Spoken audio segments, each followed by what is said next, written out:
Capricorns, welcome. We're using the Ethereal Visions Illuminated Tarot deck if you give it on. And doing your heart spread for September. Guys, this is reads a card read, reads whoever's on your mind, whoever's in your heart. So you don't have to be with them. You could be crushing on them or with them. Could be, usually I pick up on new relationships.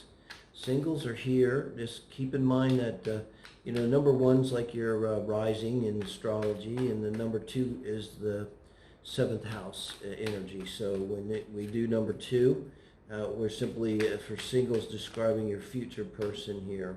And keep that in mind as you move forward. And, I'll point out if I see that kind of energy. If I do speak of astrology signs or positions, I look at Synastry a lot and see it in the card sometimes. I'll call that out. I always think Sun, Moon, Rising, and Venus is most significant, both in Synastry really and astrology, you could say. Mars comes into play. A lot of things come into play. Everything comes into play in Synastry. And Sagittarius just had a really profound soulmate connected reading. I'm pretty much at the point where I get if you meet someone on the street, have a snippet conversation, it's like, it's divine timing. It's like there's something at play, Apparently the mind of God is so complex. It's like some supercomputer that can control every little thing in a way that we can't even imagine. Let's see what we get in the name of light and love, so it serves the highest good for our Capricorn friends here. What can we say about you and the person you're thinking of? Wow. This is where your mind and heart is at, in and around relationships here in September. I don't think you're lying, cheating, stealing, but you're thinking about lying, cheating, and stealing. And you're looking back away from the reading. So this is what's called strategic thinking. This is the 7 of Swords energy that we pick up from the person that displays 7 of Swords energy towards us. Important to note that they're swords, so they are in the mind. But this is a very difficult energy to enter a relationship with, guys. You're going to, tend to, see the new person and be skeptical and be using that strategic thinking upon whoever comes in, no matter if they're good or bad. Now, this is a 3 of Cups, so this is complicated because I like to read the first one as just where you're at in general. So what this tells me is you're involved with someone. It could have been off and on. Could have been they moved out. They moved in even off and on type of energy. Separated, going to get divorced, not.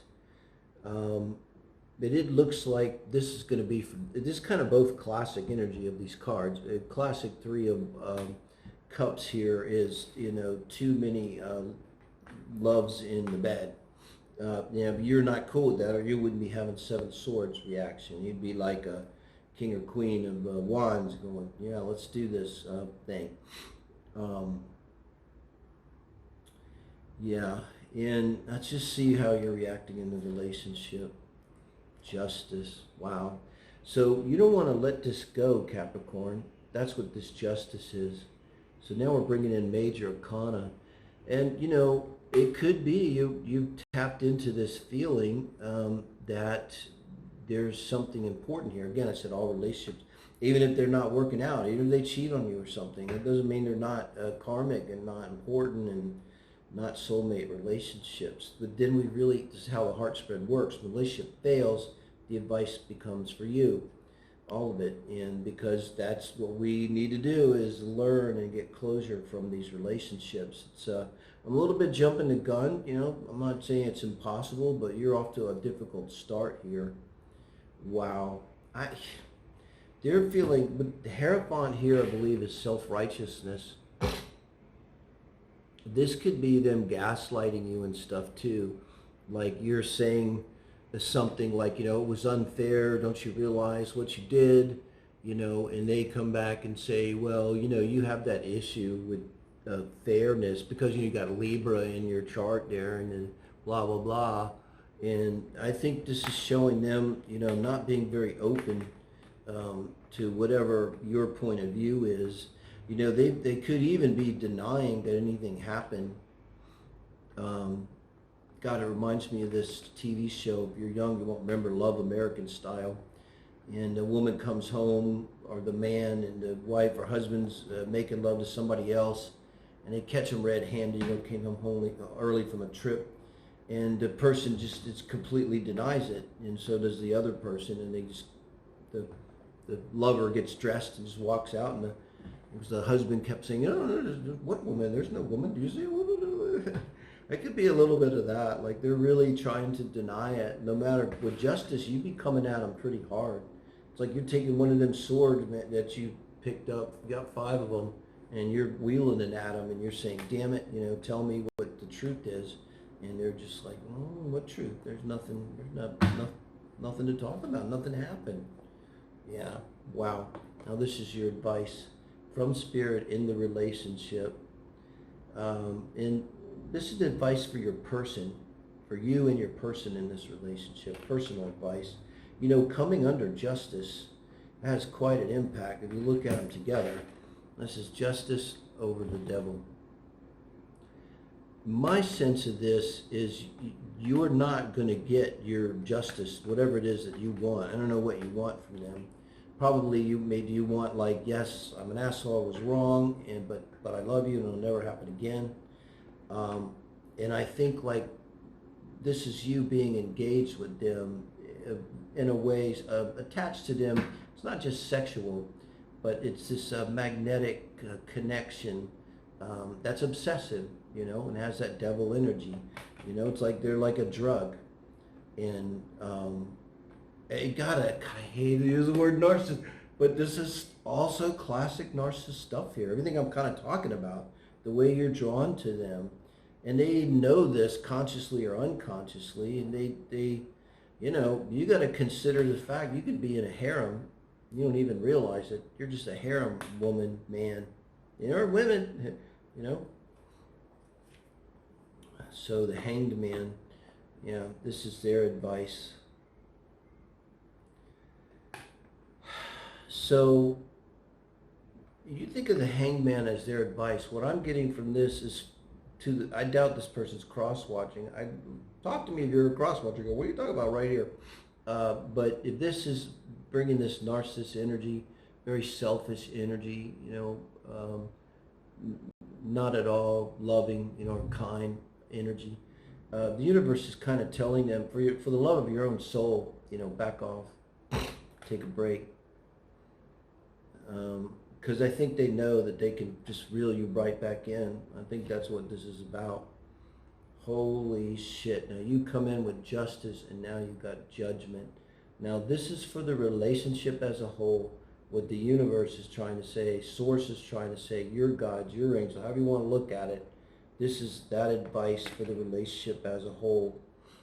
So I think this has some kind of karmic ramifications, you know. I'm not a psychic, so I don't know what happened in your past lifetime, but it would be that kind of thing here. And with judgment coming up here, it means to take this very seriously. And there is very most likely with judgment here for both of you. And again, I don't think your person is going to pay attention to this, so this is on you, Capricorn, to make this a learning experience, is to pay attention to this in the pattern that you're seeing here. I'm going to attach again the article when I put this up. It's not that long, an astrology article. Just read it. It's more about the mythology of Echo and Narcissus, okay? How that all came about, the myth, but it directly speaks to, because this is taking into account the Echo energy. You know, like, why do you keep getting in this relationship with these people? And then you got to be posting, man, you know, every guy's and every woman's a narcissist, every guy's a narcissist, you know, because you happen to have 3 in your last 3 relationships were all narcissists. I don't think they're all that common, but we draw them in. I say we because I'm Echo. Classic. If you looked at my chart, you're an astrologer, you'd see it's all over. My son is so debilitated.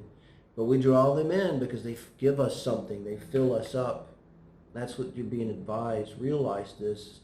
And, you know, what's the advice for addiction? Fill yourself up, whatever it takes. Like, you want justice in this relationship. You're not going to get it. You can get justice for yourself, though. But judgment is usually not easy. It's usually having to look at something in ourselves that we don't really want to look at, but is 100% for our highest good and for our soul's growth. And boy, this is really strong here. You know, and if your person were to watch this, I mean, and they were to take this hangman advice and, you know, stop putting it on you, this energy, and use it on themselves to look at their own pattern, I don't think that's going to happen. Now the outcome, it's the Queen of Cups. So this is very promising because this is you, okay, Capricorn. If you do this and you pull away from them and you recognize this pattern, and this is bringing love yourself, becoming love yourself. You know, like the Queen of Cups is not going to be prone to this kind of narcissist stuff. You know, when they come to the Queen of Cups with their fire and visions and, you know, love bombing and all, you know, it's just not going to be impressed. And also the Queen of Cups knows everything about emotions. You know, she understands how human emotions work, you know. She's all about it. Emotionally available, emotionally intelligent, emotionally perceptive, and virtually invulnerable to this kind of energy. So if we take away their cards and look at what you have here, you have come in with the Seven of Swords. We know why, okay? The important part of this is that was on you. You chose them. Whatever they did, you know, you want justice, and you're being given a clear path to justice, understanding what your part of it is, how you call them in, and being whole and emotionally whole in yourself, so that you won't have to deal with it anymore. I guarantee you, once you do this, it's like magic. All of a sudden, every man or every woman won't be a narcissist anymore.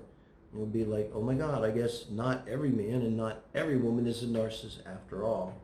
And the only thing that will be changed is you. And it's not even a huge change here. That's just more kind of a realization maybe.